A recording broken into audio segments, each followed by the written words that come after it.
Hi everyone, so today we're going to be drawing this rose.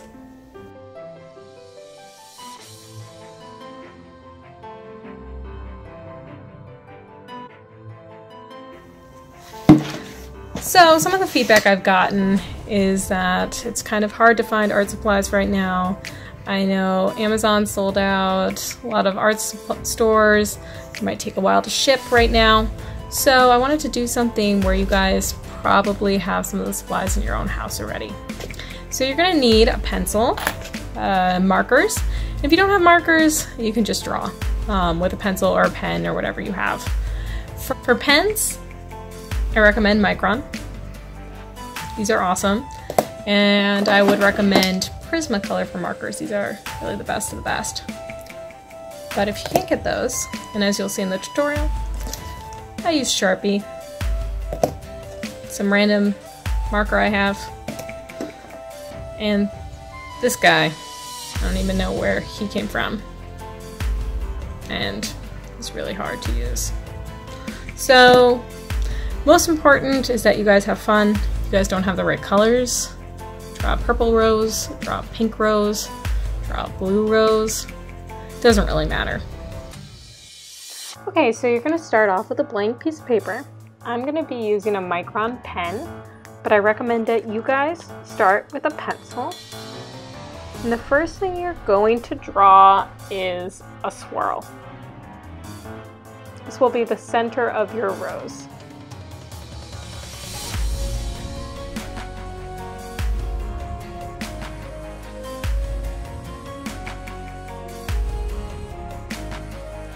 Now we're going to extend the swirl out a little bit, like so, and then make a little corner.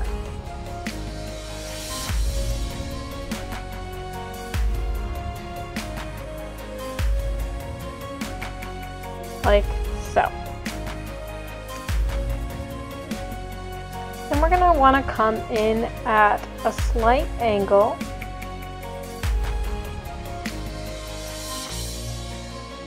Like this, but not complete it. Just go a little bit down. We're going to want to do that and mirror it on the other side. Okay, so this is the start of the top of our rose now. So now we want to add some petals.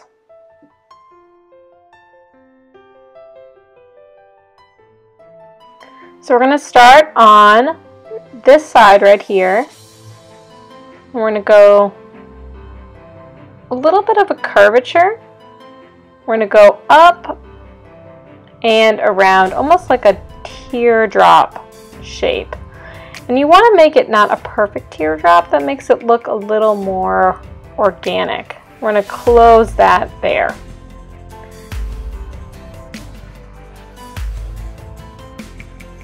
So then we're going to complete the middle here, make it look more like a bulb.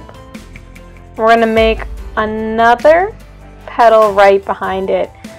And again, you don't want these to be perfect as you complete these, because you want these to look organic. So we're just making this kind of the same type of teardrop shape in the back of the bulb.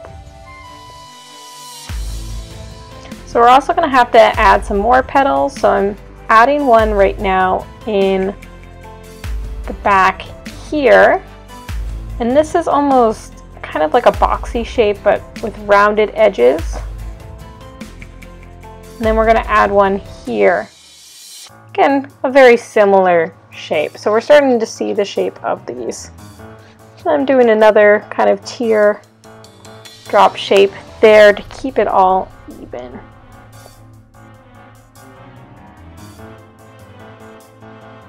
Now we want to add some detail here, some shape and some shadow. So we're going to just add some lines here to the top of each of the petals. You should mirror the lines you already have created. So I'm adding one to the top of each of these.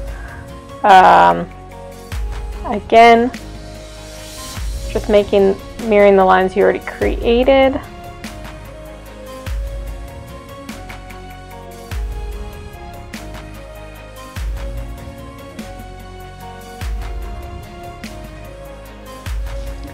Okay, so we're still just adding some of these details. And so now I want to think about some shadow.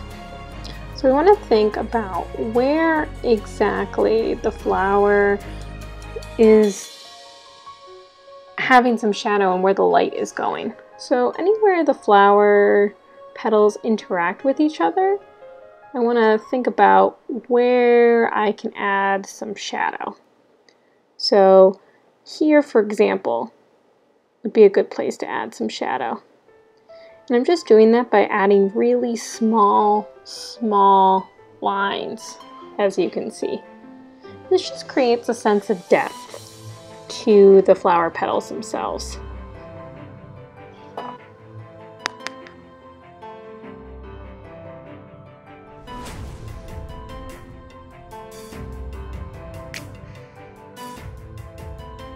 Okay, so now we want to add some leaves at the bottom here.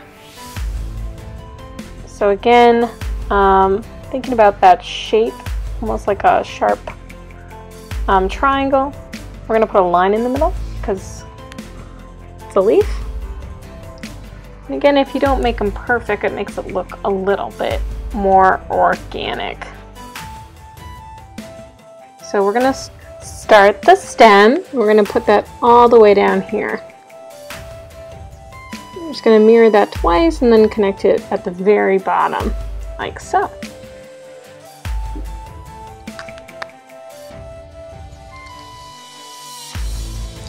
So next we're going to want to think about the leaves, and we're going to be doing 3 sets of leaves here. So we're going to do the similar, what we did on the other side for the stem here, with 2 lines next to each other, and then we're going to put a leaf at the very end of that. We're going to cluster these leaves also in 3s. We're going to put a little stem to attach it to the stem. We're going to put a leaf there. And again, these are these teardrop type shapes. And then we're going to do another one right there.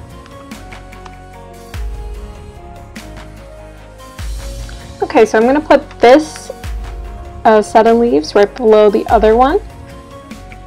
We're going to do the same thing. We're going to add a teardrop at the end. And we're going to add 2 other teardrop style leaves throughout.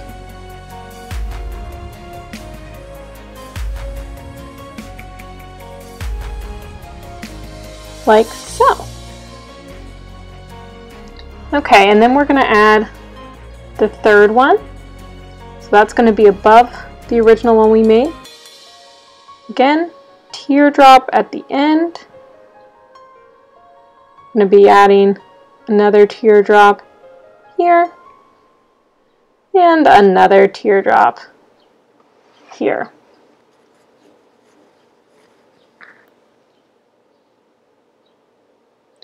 So then after we do that, we want to think about some detail on the rest of our leaves. So we're going to be putting lines like this, small little lines on all the leaves, and they're all going to be going toward the sharp part of the teardrop. So each leaf is going to get one. Zoom out. There we go.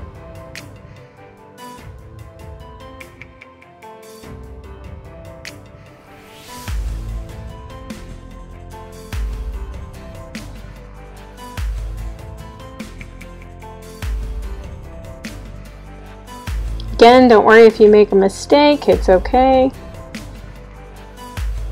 Don't need to be perfect.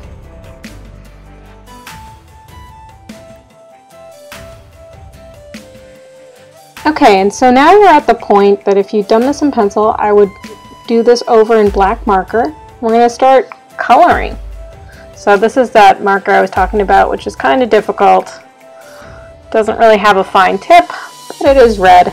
It's the only red marker I had. So we're going to color The rose red. So one thing I want you guys to notice is that I'm leaving the tops clear right now. Now, not all of you are going to have markers that you really can use, but if you do have like a lighter pink or something along those natures, maybe even a yellow if you want, I'm just going to fill it in with a little bit of a lighter color, because this is where the light is going to be touching the petals. So that really just gives it, again, a lot more depth. And I'm even going to do it in the middle a little bit to give a little bit of difference in color.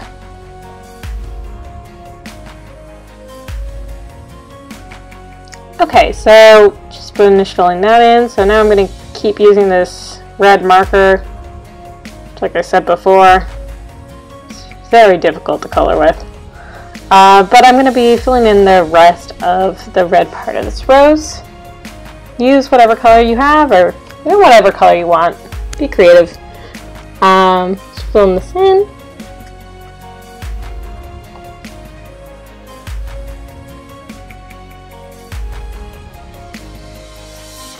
And now we're going to move on to the leaves and the stem. So you're going to want to get out a green marker if you have it. So I'm going to be using my Sharpie. I have a light green Sharpie. We're going to be filling in the leaves right underneath the petals of the rose. And then that's going to be followed by the stem.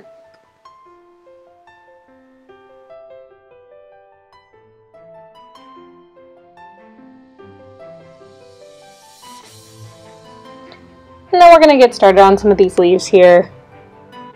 Just filling those in. Also in green. Pretty easy.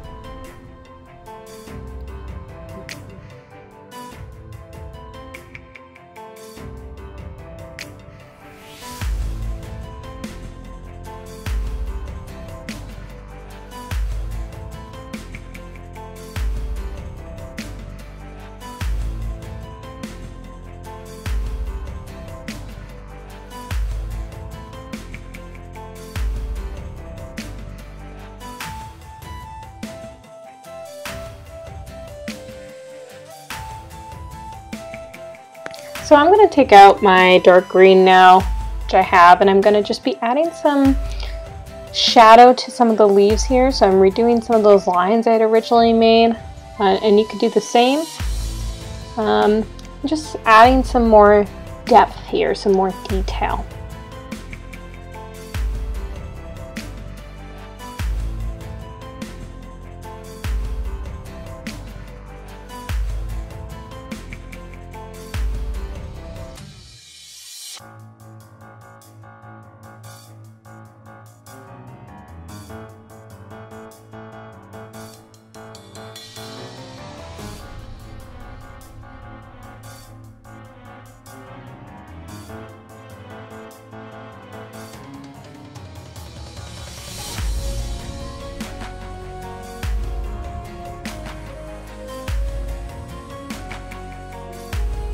Now, of course, we also want to see if we can add some thorns in. So I'm just going to take my light green and add little triangles throughout here.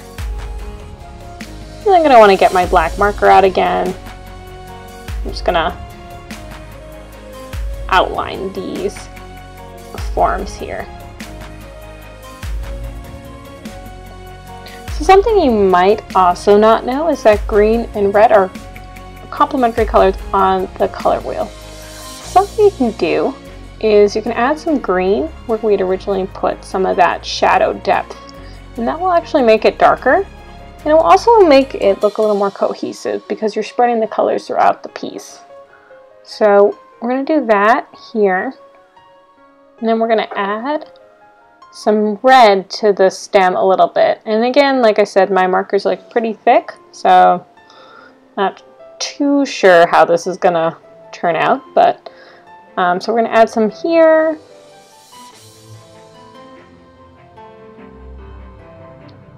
We're gonna add some there on the leaves a little bit in the center where those lines are.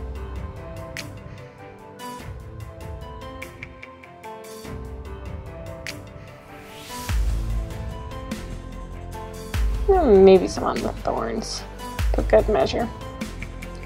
And that's really it. Hope you enjoyed.